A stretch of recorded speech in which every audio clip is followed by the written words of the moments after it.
नमस्कार दोस्तों, good morning and welcome to this video. जैसा कि आप सबको मालूम ही है कि करंट अफेयर्स की सीरीज में मैं रोजाना आपके साथ करंट अफेयर्स के कुछ इंपॉर्टेंट एमसीक्यूज को डिस्कस करता हूं और ये जो एमसीक्यूज होते हैं वो बहुत ही इंपॉर्टेंट होते हैं, बहुत ही रिलेवेंट होते हैं आपके आने वाली प्रतियोगी परीक्षाओं के लिए। तो आज के जो क्वेश्चंस हम डिस्कस करेंगे अपने आप में बहुत इंपॉर्टेंट है। वीडियो को पूरा देखिएगा, लास्ट देखिएगा, क्योंकि क्वेश्चंस के साथ आपको कुछ और भी जानने और समझने को मिलेगा। राइट, तो वीडियो को स्टार्ट करते हैं और देखते हैं हमारा फर्स्ट क्वेश्चन।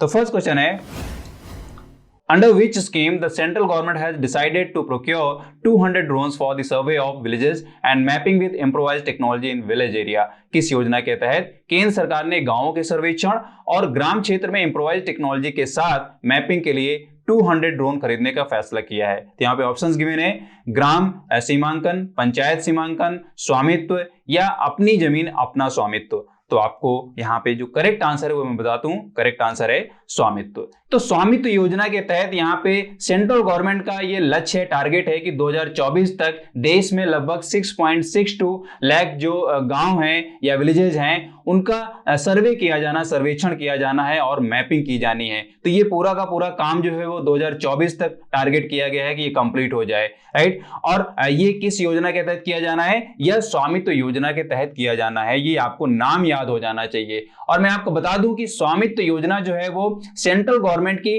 पंचायती मिनिस्ट्री के अंडर में एक तरीके से काम करेगी। मतलब कि पंचायती मिनिस्ट्री, पंचायती राज मिनिस्ट्री इसको इंप्लीमेंट करेगी, एग्जीक्यूट करेगी और यहाँ पे ये पूरा का पूरा काम कंप्लीट करके एक डेटा रखेगी इंडियन गवर्नमेंट के सामने कि यहाँ पे इतने सारे विलेजेज हैं और इनकी मैपिंग और इनका सर्वे इस तरीके से है। राइट, तो अपने आप में बहुत इंपॉर्टेंट होगा ज्योग्राफिकल पॉइंट ऑफ व्यू से। आगे आने वाला समय बताएगा कि किस तरीके से ये मैपिंग निकल कर आ रही है, किस तरीके से सर्वे के नतीजे आ रहे हैं। राइट, तो अपने आप में बहुत इंपॉर्टेंट है, जरूर इसको याद करें। यहाँ पे स्कीम है। दूसरी चीज, यहाँ पे ये पूरे तरीके से एक तरीके से गांवों का सर्वेक्षण किया जाना है, उनकी मैपिंग की जानी है, ज्योग्राफिकल मैपिंग की जानी है और आने वाली जितनी भी स्कीम्स होंगी, बिकॉज चाहे वो सेंट्रल गवर्नमेंट हो चाहे स्टेट गवर्नमेंट हो, जो भी स्कीम होती है वो कहीं ना कहीं ज्योग्राफिकल रीजन और उस पर बेस्ड जो पॉपुलेशन होती है वो उस पॉपुलेशन की इकोनॉमिकल ज्योग्राफी किस तरीके से सस्टेन करती है या उस पॉपुलेशन के लिए सस्टेनेबल डेवलपमेंट किस तरीके से बनाया जाना है, किस तरीके से किया जाना है, ये सारा का सारा इस ज्योग्राफिकल सर्वे पे डिपेंड करेगा। तो अपने आप में बहुत इंपॉर्टेंट है, आप इसको डिटेल में जरूर पढ़ें, इसके हर एक पॉइंट को नोट करें, पूछ सकता है क्वेश्चन कहीं से भी।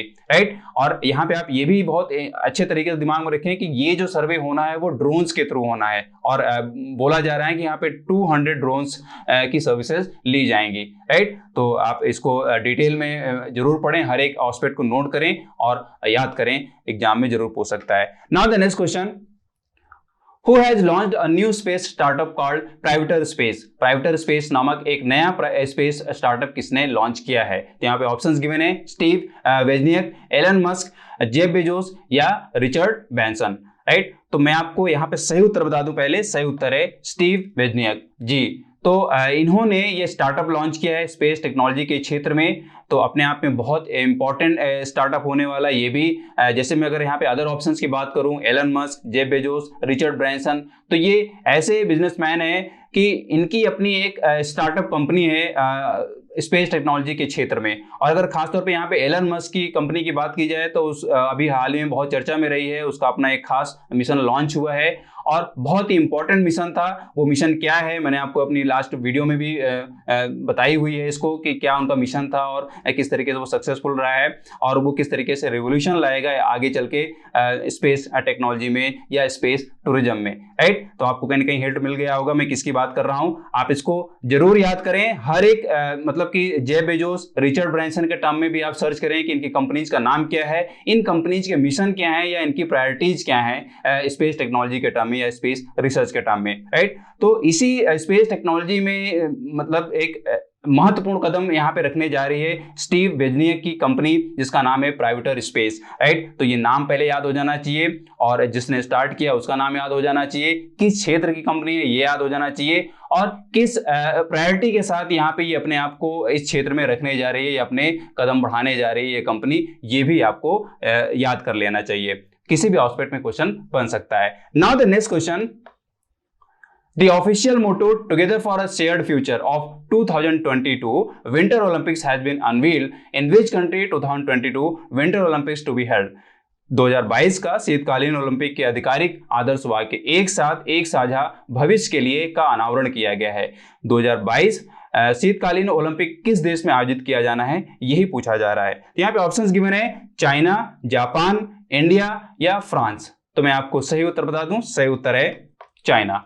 जी, तो चाइना में 2022 का शीतकालीन ओलंपिक होना है, राइट। और यहाँ पे चाइना के द्वारा एक तरीके से यहाँ पे इसका मोटो जारी कर दिया गया है। यहाँ पे नाम इसका है "together for a shared future". ये नाम आपको जरूर याद हो जाना चाहिए। तो 2-3 टाइप के क्वेश्चन बन सकते हैं यहाँ पे कि 2022 का शीतकालीन ओलंपिक कहाँ पे होगा, तो आपको मालूम होगा कि मतलब मालूम होना चाहिए कि ये चाइना में होगा। और चाइना के किस शहर में आयोजित होगा, ये भी इंपॉर्टेंट है। सर्च करिए और कमेंट करके मुझे बताइए, राइट। तो एक चीज तो ये हो गई, इसका नाम ये मतलब इसका मोटो ये है। 2022 में विंटर ओलंपिक के टर्म में बात हो रही है, बीजिंग कंट्री में होगा, किस शहर में होगा ये आप मुझे बताएंगे, राइट। दूसरा, अगर यहाँ पे हम बात करें कि "together for a shared future" का मतलब क्या है बेसिकली, तो आपको ये मीनिंग तो समझ में आ ही रही होगी, लेकिन आप इसके सेंस को समझें। बेसिकली इस मोटो का जो सेंस है वो ये है कि ओलंपिक की जो भावना है, ओलंपिक की जो भावना है मतलब एकता को बताता है एक तरीके से, या वसुधैव कुटुंबकम को एक तरीके से प्रदर्शित करता है। तो कहने का मतलब ये एक आदर्श वाक्य है, ओलंपिक की भावना का प्रतीक है, और यूं कह लें कि यह ओलंपिक भावना को प्रकट करने का चीनी तरीका है, राइट। तो अपने आप में बहुत इंपॉर्टेंट है। बहुत सारे क्वेश्चन यहां से भी बन सकते हैं छोटे छोटे, हर एक पॉइंट को आप नोट करें, याद करें। Now the next question, The central government has launched ABPMJAY scheme. What is the full form of this scheme? केंद्र सरकार ने ABPMJAY योजना की शुरू की है। इस योजना का पूर्ण नाम क्या है, राइट। तो मैं आपको सही उत्तर बता दूं, यहाँ पे सही उत्तर है आयुष्मान भारत प्रधानमंत्री जन आरोग्य योजना। जी, तो आपको ये नाम याद हो जाना चाहिए, फुल फॉर्म याद हो जाना चाहिए। एब्रिविएशन के टर्म में कई बार क्वेश्चन पूछे जाते हैं। मैं आपको कई बार बोलता हूं कि जो भी स्कीम है उस स्कीम का नाम आप याद करिए, और अगर वो एब्रिविएशन के फॉर्म में गिवन है तो उसका फुल फॉर्म भी आप याद कर लें। दूसरा, उसके हर एक इंपॉर्टेंट पॉइंट को, हर एक इंपॉर्टेंट सेक्शन को आप जरूर देखें, या उस स्कीम की जो मतलब जो बेनिफिशियल पॉइंट्स रहते हैं, या जो उससे लाभ लेने वाले लोग होंगे, जो समुदाय होगा, जो ग्रुप होगा, उसको भी याद करें। उस लाभ को उस स्कीम से किस तरीके से इम्प्लीमेंट किया जाना है लोगों में, या लाभ दिए जाने की कंडीशंस क्या होंगी। ये बहुत सारे पॉइंट्स होते हैं जो आपको डिटेल में जरूर पढ़ने चाहिए, राइट। तो मैं आपको यहाँ पे आंसर बता चुका हूँ, करेक्ट आंसर बी है, आप ये याद कर लें। अगर हम थोड़ी सी चर्चा करें ABPMJAY की, तो आयुष्मान भारत प्रधानमंत्री जन आरोग्य योजना जो है वो एक सेंट्रल गवर्नमेंट के थ्रू प्लान्ड स्कीम है, जिसमें स्वास्थ्य और परिवार कल्याण मंत्रालय के तहत जो आयुष्मान भारत मिशन है उसके तहत एक तरीके से ये सेंट्रल कंपोनेंट बन जाता है, सेंट्रल स्कीम बन जाती है। मतलब कि स्वास्थ्य और परिवार कल्याण मंत्रालय की जो ऑलरेडी स्कीम है आयुष्मान भारत मिशन, तो उसी के तहत यहाँ पे इसको लॉन्च किया गया है। यूं समझ लें कि स्वास्थ्य और कल्याण केंद्र और राष्ट्रीय स्वास्थ्य सुरक्षा योजनाओं की एक तरीके से ये अम्ब्रेला स्कीम है, एक तरीके से ये अम्ब्रेला स्कीम है जो इन दोनों स्कीम्स को समाहित करती है, उनके कंपोनेंट्स को समाहित करती है, राइट। तो वो कौन से पॉइंट्स हैं, वो कौन से फीचर्स हैं जो इस स्कीम में पूरी तरीके से एम्बेडेड हैं, या इस पूरी स्कीम में एक तरीके से वो सारे पॉइंट्स इंक्लूड किए जा रहे हैं जो ऑलरेडी एग्जिस्ट कर रहे हैं, और कितने अलग तरीके से ये लोगों में अपने जो बेनिफिशियल पॉइंट्स हैं उनको पहुंचाने वाली है, किस तरीके से ये अलग है, ये भी आपको याद करना पड़ेगा, नोट करना पड़ेगा। नाउ देखते हैं नेक्स्ट क्वेश्चन।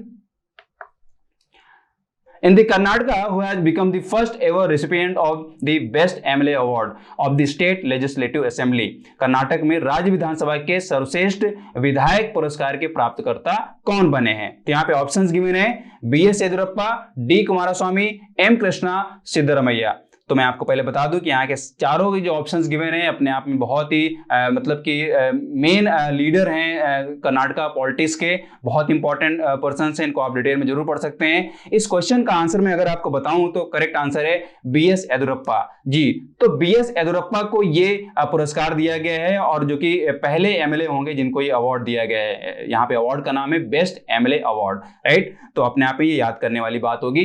देखिए मैं आपको बता दूं कि ये जो अवार्ड है, जैसे यहाँ पे आपको मैं बता रहा हूँ कि ये पहला मतलब कि BS येदियुरप्पा जो है वो पहले पर्सन है जिनको ये अवार्ड दिया गया है। मतलब ये है कि ये अवार्ड अभी इंस्टीट्यूट किया गया है, राइट। क्यों किया गया ये भी आप जान लीजिए। आपको मालूम होना चाहिए कि लोकसभा अध्यक्ष ने अपने एक अनाउंसमेंट में ये चीज बोली थी कि देश के जितने भी मतलब स्टेट हैं, उन स्टेट की जो असेंबलीज हैं, जो मतलब कि लेजिस्लेटिव जो असेंबलीज हैं या लेजिस्लेटिव जो काउंसिल्स हैं, तो उन असेंबलीज या काउंसिल्स के जो सर्वश्रेष्ठ मेंबर्स हैं या जिनकी सेवाएं उल्लेखनीय रही हैं, उनको जरूर सम्मानित किया जाना चाहिए कोई ना कोई अवार्ड इंस्टीट्यूट करके, राइट। तो उसी के तहत कर्नाटका में इस अवार्ड को इंस्टीट्यूट किया गया है और BS येदियुरप्पा को यह अवार्ड दिया गया है। आप इसके टर्म में और भी सर्च कर सकते हैं कि किन किन स्टेट ने यहाँ पे लोकसभा अध्यक्ष ओम बिरला के सुझाव को माना है और उसको इंप्लीमेंट किया है और कोई ना कोई अवार्ड इंस्टीट्यूट किया है, राइट। तो जरूर किसी न किसी स्टेट के टर्म में पूछा जा सकता है, लेकिन फिलहाल आप यहाँ पे कर्नाटका के टर्म में ये जान लें कि कर्नाटका में BS येदियुरप्पा को ये अवार्ड दिया गया है, वो भी पहली बार दिया गया है जब से ये अवार्ड बना है, राइट। तो अपने आप में बहुत इंपॉर्टेंट है। यही थे हमारे आज के इंपॉर्टेंट क्वेश्चंस। अगर आपको वीडियो रिलेवेंट लगा हो और इसके क्वेश्चंस इंपॉर्टेंट लगे हों तो वीडियो को लाइक करें, शेयर करें, और अगर आप चैनल में नए हैं तो इसको आप सब्सक्राइब कर लें, साथ में बेल आइकन को प्रेस कर लें। अगर आप सोशल मीडिया में फेसबुक और इंस्टाग्राम पे हैं तो वहां पे भी आप हमको फॉलो करें ताकि इंपॉर्टेंट अपडेट्स आपसे मिस ना हो। अगर आप ज्यादा से ज्यादा डेली करंट अफेयर्स की न्यूज पढ़ना चाह रहे हैं फिल्टर्ड फॉर्म में in different fields like sports, economic, culture या पॉलिटिक्स, तो आप हमारी साइट पे विजिट करिए। वहां पे आपको जो न्यूज दी जाती है वो डेली फिल्टर्ड फॉर्म में दी जाती है, मतलब कि आपको डिफरेंट फील्ड्स की न्यूज मिल जाएगी without wasting your time, right. आप बिना टाइम वेस्ट किए हुए अपने फील्ड्स की न्यूज को तुरंत पढ़ सकते हैं, उसके इंपॉर्टेंट पॉइंट्स को पढ़ सकते हैं, नोट कर सकते हैं, समझ सकते हैं, ताकि एग्जाम में आपको डायरेक्टली हेल्प मिल पाए, राइट। तो पढ़ते रहिए, मस्त रहिए। मिलता हूं आपसे नेक्स्ट वीडियो में, तब तक के लिए thank you and have a nice day.